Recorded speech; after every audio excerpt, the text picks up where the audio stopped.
and welcome back to 100 horror movies that you gotta check out. This week we are doing the 1941 Wolfman.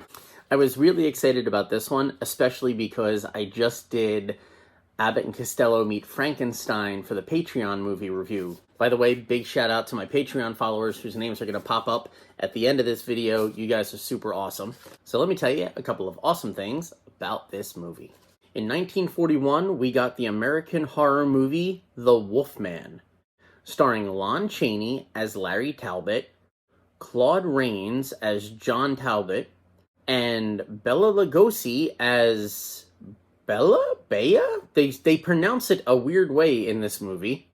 Bela, my son. They pronounce it a way in this movie that I have never said it. So now I have to figure out if I've been saying it incorrectly my entire life, or if Bela Lugosi heard them mispronounce his name for an entire film and never said anything. I have a pretty good feeling which one it is.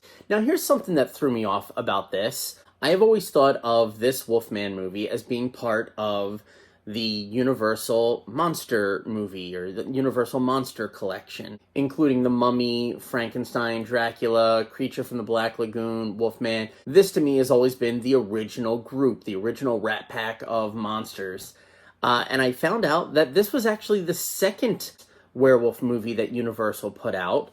In 1935, they released Werewolf of London, not American Werewolf in London, the original Werewolf of London, which of course is now on my watch list.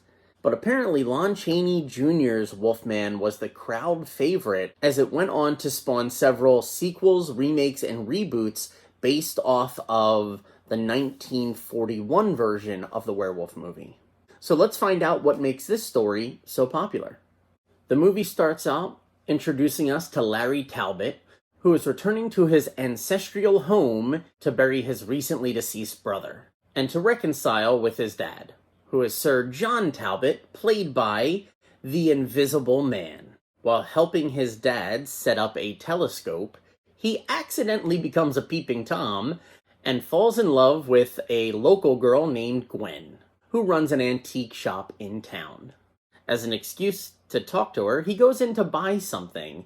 He ends up settling on buying a walking stick decorated with a silver wolf's head.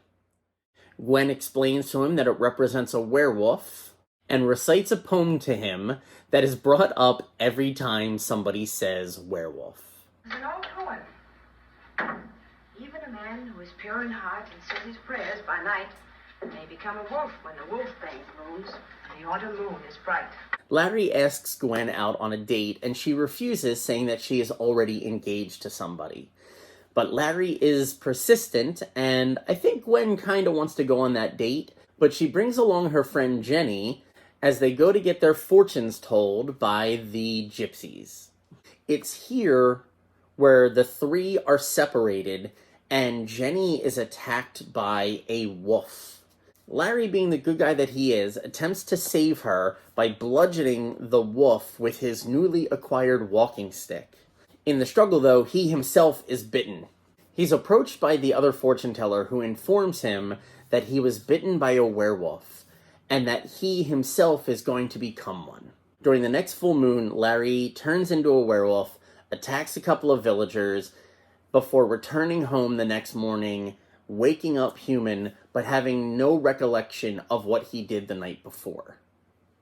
Slowly, his memories start coming back, and he feels terrible about what happened. Now, if you guys watched my Frankenstein review, you know that I have very strong feelings about how poorly Frankenstein was treated. Here is another example where the only reason that Larry is in the situation he is in is because he was trying to be a good guy and save Jenny. Let's ignore the trying to seduce an engaged woman thing and focus on the good part. Because, I mean, really, that's bad, but that's not killing people bad.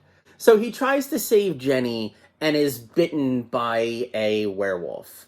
He then turns into a werewolf and, against his will, attacks people. And feels really bad about it. It's not like he attacks people, wakes up the next morning and goes, "Yeah, I killed a bunch of people, rawr." He wakes up and feels terrible. He tries to rectify the situation. He tries to leave. He wants to say goodbye to Gwen. Even asks his dad to tie him up so that he can't break free and hurt anybody, which unfortunately doesn't work. When his dad realizes that the werewolf tale is true. Sorry, the werewolf tail. I'm picturing his tail, which he doesn't have in this movie, but he totally should. When his dad realizes that the werewolf story is real, he regretfully bludgeons his son to death with the silver cane. And the movie ends with John and Gwen watching the Wolfman turn back into Larry in this scene right here. Which, for being 80 years ago, we gotta hand it to him. This was a pretty good transformation at the time. I thoroughly enjoyed this movie, and I will definitely be watching all of the sequels. For those of you that know, we've been doing the Creeping It Real thing, where we're taking monsters and turning them into duck form, such as the Invisible Duck, which we just got pins for. And we just got the newest edition. I've posted in a couple of places, but this is Dr. Quackenstein's monster. So keep an eye out for stickers and t-shirts and pins of them. And definitely keep an eye out for when the wolf duck? The duck man? The wolf duck man? Oh my god. Okay. Oh god. I don't know what we're going to call him. Keep an eye for the duck version of the Wolfman, which will be released as soon as I figure out what to call him. In the meantime, let's get to the scratching off of the Wolfman. I am without my helper again today, so this might be extreme close-up.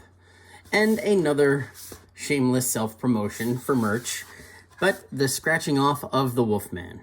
And if behind Larry Talbot is not the Wolfman, I will eat this poster.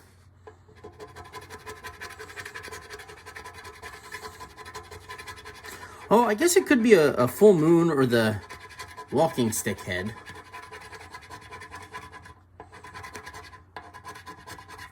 Alright, yeah, we're safe. That is 100% a Wolfman behind this scratching.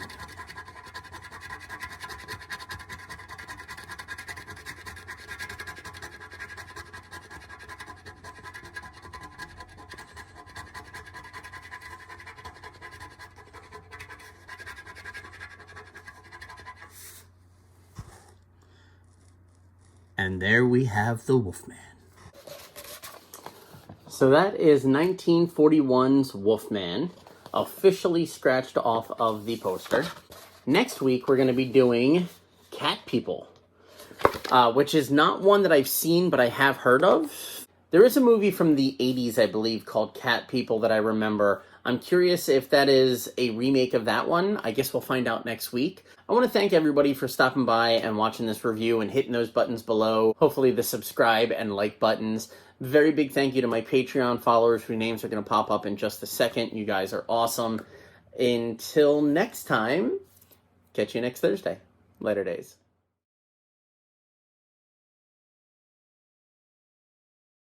Even a man who is pure in heart and says his prayers by night may become a wolf when the wolf bane blooms and the autumn moon is bright.